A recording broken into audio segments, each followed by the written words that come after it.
Oh, is this another Benji Adams story saying that I'm better than Kit? Yeah. When It was with Signals. He told us that he'd had quite an inspiring story of when he'd come to a set of traffic lights. And Ben's notoriously quite a terrible driver, and the experience was actually such a deep kind of experience for him that he decided to write a song about traffic lights. Signals is about the kind of being a loser and not wanting to go out. There's this kind of, the whole kind of culture that surrounds going out and going to clubs and stuff like that is something that I don't really associate with. I think we spent most of the time recording vocals, recording that intro line, just over and over again. Yeah, I mean, when we actually went into the studio with it, we took it up a key. Yeah, we did. Yeah, So, that's probably why it was so hard. Yeah, we dropped it live. We demoed it one key down, so it was much more achievable for you, but in the studio, wow. I remember recording I'm a Wreck, and we were kind of working on the intro sequence, and Phil, our producer, he was kind of playing around with some vinyl scratching sounds, and then out of nowhere he was like, I know what this needs, and it was a match lighting. Really brought the intro out. Yeah, and we actually used that in the video, didn't we?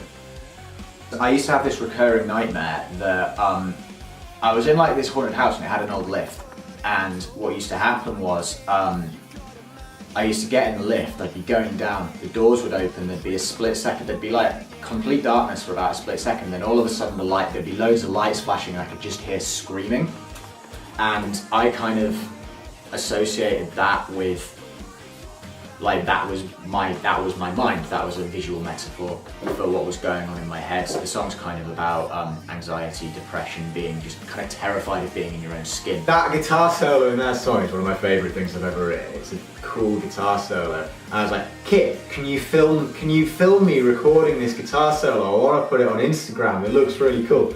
Oh Ben, I'm asleep. Well, I'm normally done in the studio within the first kind of few days because it's bass. And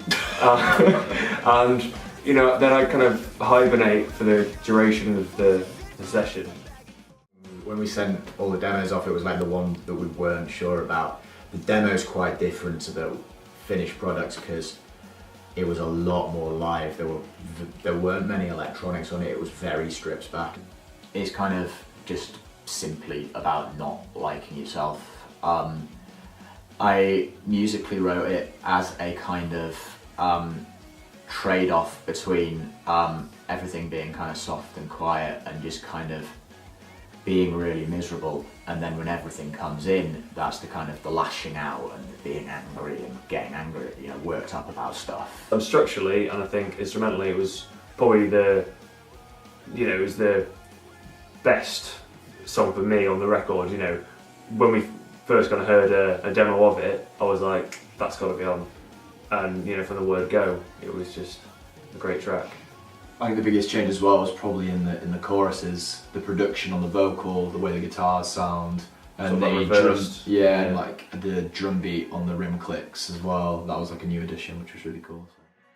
We recorded Burn It Down first, didn't we? We did it separately to the rest of the EP. We did, about 6 months before the EP. Yeah, because we're really, really bad with timekeeping. Burn It Down is kind of about being in that bizarre mental state of having all your anxieties and fears and feeling like you're going crazy, but sharing that with another person.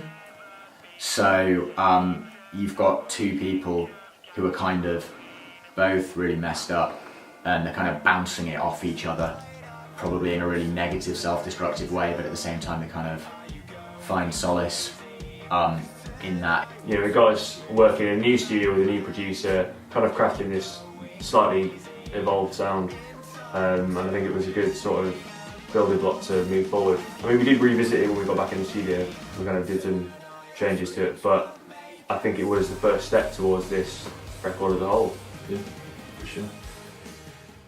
Reprobates is quite an interesting song actually, because I completely rewrote it like the week before we went into the studio. It used to be a different song, but the message of that song changed contextually. We've been playing that like dubstep bit for Reprobates. That used to be at the end. We used to play it live at the end of our song "Bury Me in Pink." So I completely rewrote the song but kept the title. The song's about being cheated on. Live for me as well. It's definitely one of my favourite songs to play live because the groove in the verse. Yeah, I mean you get to really You can really kind of head bop to that groove, and you can see everyone in the crowd kind of bopping along with it as well. So that's really cool. I like dubstep. I wrote "Sound of the Crowd" in the most horrendously cliched way. I was on a walk. I remember kind of working in the kind of the second verse, some really nice bass parts in there. That when it actually came to final mixdown and filled the place with a cello and a MIDI bass. I was trying to think, like lyrics were coming to me and I couldn't concentrate because I could hear other people in the street talking. Recording gang vocals was good fun because we got a few mates in the studio. Kind of it had been the three of us with Phil for like just so long that we were getting a bit kind of stir crazy. It was good to get some fresh ears and some fresh voices in the record for sure. It's kind of a theme with our recordings is I'll suggest something, everyone will go, "You're crazy." We'll do it anyway because I'll have a strop and it'll sound really, really good because I'm always right.